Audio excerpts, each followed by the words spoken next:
So this idea of, it's kind of basically similar to squash and stretch. It's complex versus simple. You don't want to make both sides complex. You don't want to make both sides too simple, and so it's too uninteresting. Too complex becomes hard to look at, hard to read, and disturbing to the eye. And too simple just becomes, uninteresting at times. There's no actually plane changes at all. Because even in a graphic, iconic design style, you want to make it a little interesting. So he's got a lot of nice deformations in the brow, from the cheek, into the chin. There's a lot going on, but it's also kind of busy on this side, okay? So let's think about picking a point to really streamline off of. Let's say it's the point of the head right here.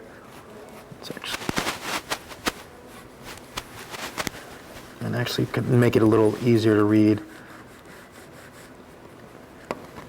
Square it off in the back.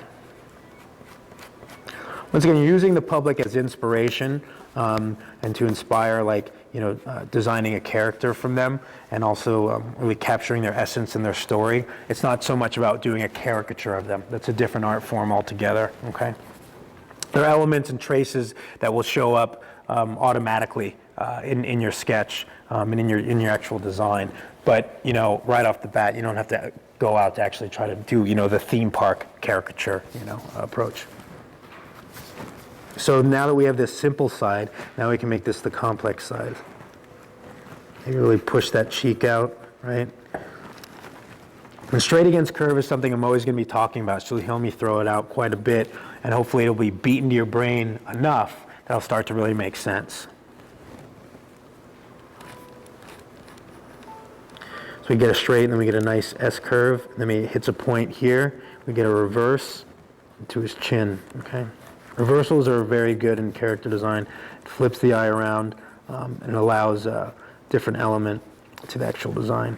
Let's really play with that Adam's apple, scallop it out, and then pull it back in. And if you want to bring, a little sense of anatomy into it and structure, design it into it. Don't arbitrarily place it. So like his Adam's apple, it's very much part of the anatomical structure, but I'm not arbitrarily drawing it in there. I'm actually designing it in a way that works for the overall character design from life.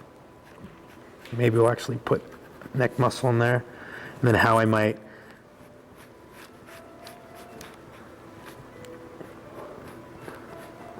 flare out his collar.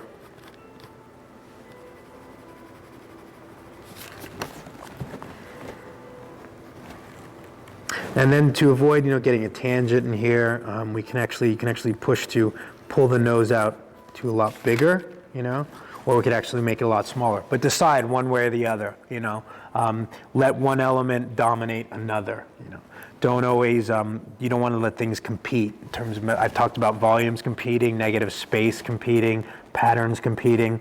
It's all common themes that run throughout the idea and approach of designing characters. So I'm actually going to push the bulbous nose a little bigger. And I'm doing this as a process in terms of, showing you how it might be an easy, basic way to start, and actually really drawing out and showing you exactly how my thought process may work.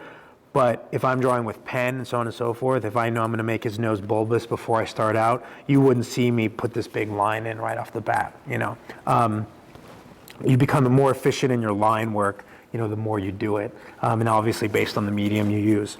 I choose to use pen quite a bit, and it actually forces me to draw more up here and less on paper. Drawing is more thinking than actual drawing, okay?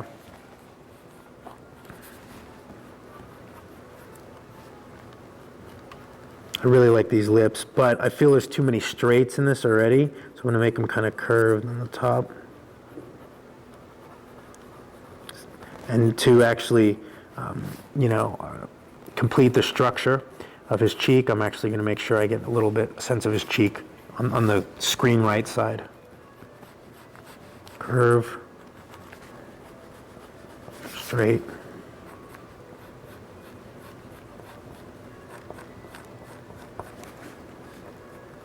And already by doing this with the eyebrow, wherever the lines end up, that curve kind of keeps you within the face.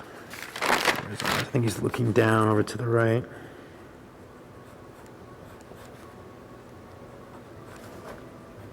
It may not be exactly what you intended. Obviously, I was not there when you were doing this, but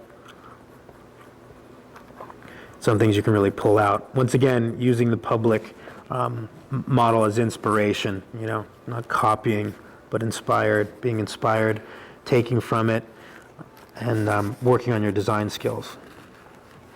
And we have this repeating scallop shape in the hairline, in that mask shape. Let's break that up a little bit. Maybe we have that scallop shape here, but then instead of repeating it, let's reverse it back down into the ear. Okay.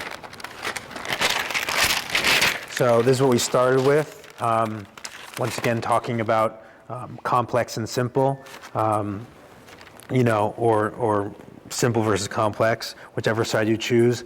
Choose one way and go with it. One side could be simple, one side can be complex, so on and so forth. Don't let them compete with one another, okay? And then that's what we started with, and this is what we ended up with. I don't know if you could see both. Cool. Does that make sense? Yep? Okay.